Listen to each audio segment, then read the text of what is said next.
উত্তরের সীমান্তবর্তী জেলা লালমনিরহাটে ঘন কুয়াশায় বেড়েছে শীতের তীব্রতা। বিপাকে পড়েছেন খেটে খাওয়া মানুষজন। আরো জানাতে সরাসরি যুক্ত হচ্ছেন সহকর্মী জামাল বাদশা।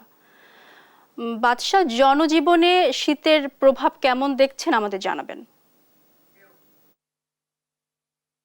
লালমনিরহাটে পৌষের শুরুতে শীতের দাপট শুরু হয়েছে এবং মাঝামাঝি সময় কিছুটা প্রকোপ কম থাকলেও এই পৌষের শেষে এসে কিন্তু শীত তার দাপট দেখাতে শুরু করেছে। অর্থাৎ শীত বিশেষ করে সকালে এবং সন্ধ্যায় শীতের সকালে ঘন কুয়াশা থাকছে এবং হিমেল হাওয়া থাকার কারণে সাধারণ মানুষের জীবনে নেতিবাচক প্রভাব পড়ছে। বিশেষ করে এই শীতে বিপাকে পড়েছেন দিনমজুর এবং খেটে খাওয়া মানুষ।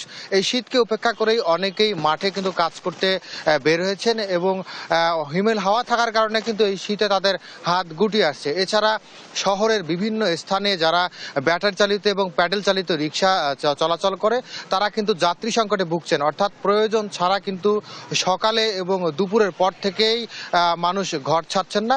এতে যাত্রী সংকট কমার কারণে কিন্তু আয় কমেছে।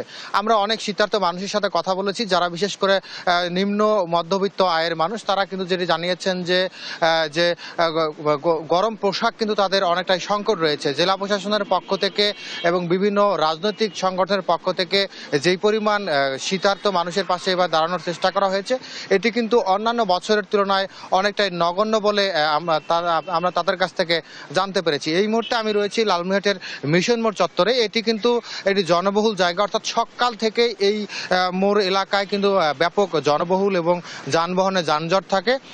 সেই ক্ষেত্রে কিন্তু এই শীত শুরুর পর থেকেই বিশেষ করে পৌষের শুরু থেকে কিন্তু এই এলাকাটি শীত থাকার কারণে বলা যায় জনশূন্য, খুবই কম উপস্থিতি আসলে লক্ষ্য করা যায়। আরেকটি বিষয় জানাতে চাই যে এই ঘন কুয়াশা এবং শীত থাকার কারণে লালমনিরহাটের সদর হাসপাতাল থেকে শুরু করে উপজেলার যে স্বাস্থ্য কমপ্লেক্সগুলো রয়েছে সেই উপজেলার স্বাস্থ্য কমপ্লেক্সগুলোতেও কিন্তু আসলে বয়োজ্যেষ্ঠ এবং শিশু রোগীর চাপ তুলনামূলকভাবে বৃদ্ধি পেয়েছে। গতকাল বিকেলে আমরা খবর নিয়ে দেখেছি লালমনিরহাট সদর হাসপাতালের তত্ত্বাবধায়ক আমাদের যেটি জানিয়েছেন যে সদর হাসপাতালে 10 বেডের বিপরীতে, অর্থাৎ শিশুদের জন্য 10টি বেড নির্ধারিত রয়েছে।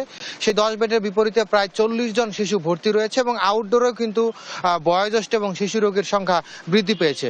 জেলা প্রশাসন আমাদেরকে জানিয়েছেন যে জেলায় যে শীতার্ত মানুষ রয়েছে, বিশেষ করে নিম্ন মধ্যবিত্ত আয়ের মানুষজন রয়েছে শীতার্ত, তাদের তালিকা করে কিন্তু কম্বল বিতরণের কার্যক্রম তারা অব্যাহত রেখেছে। সব মিলিয়ে যদি বলতে চাই যে পৌষের শেষের দিকে এসে শীত তার দাপট দেখাতে শুরু করেছে এবং আজকে সকালে 6টায় এই জেলায় তাপমাত্রা রেকর্ড করা হয়েছিল 10.9 ডিগ্রি সেলসিয়াস। বর্তমানে কিন্তু তাপমাত্রা কিছুটা বৃদ্ধি পেয়েছে। বর্তমানে তাপমাত্রা এই জেলায় রেকর্ড করা হয়েছে 13.9 ডিগ্রি সেলসিয়াস এবং আবহাওয়া অধিদপ্তর যেটি জানিয়েছেন যে আগামী মাঘ মাসের শুরুতেই কিন্তু লালমনিরহাটের মানুষ শৈত্যপ্রবাহের মোকাবেলা করবে বলে ধারণা করা হচ্ছে। সব মিলিয়ে এই ছিল লালমনিরহাট থেকে শীতের সর্বশেষ খবর। সুপ্তি। বাদশা, আপনাকে ধন্যবাদ। দর্শক, লালমনিরহাট থেকে যুক্ত ছিলেন সহকর্মী জামাল বাদশা।